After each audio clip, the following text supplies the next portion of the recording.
Low back pain after long sitting. Long sitting reduces natural movement, which can make joints and muscles feel stiff and sensitive. To feel better, let's try a pelvic tilt.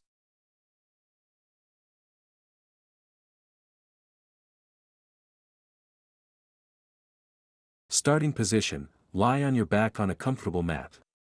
Bend your knees and place your feet flat on the floor, hip width apart. Your arms should rest at your sides, palms down. Engage your core. Flatten your lower back against the floor by engaging your abdominal muscles. This is done by tilting your pelvis upwards slightly. Perform the tilt. Gently arch your lower back by tilting your pelvis in the opposite direction. Then, return to the position where your lower back is flattened.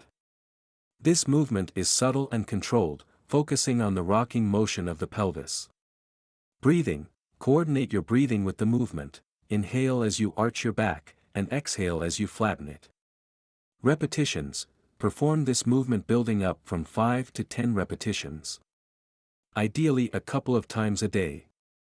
Maintain alignment. Keep your upper body relaxed and your movement smooth.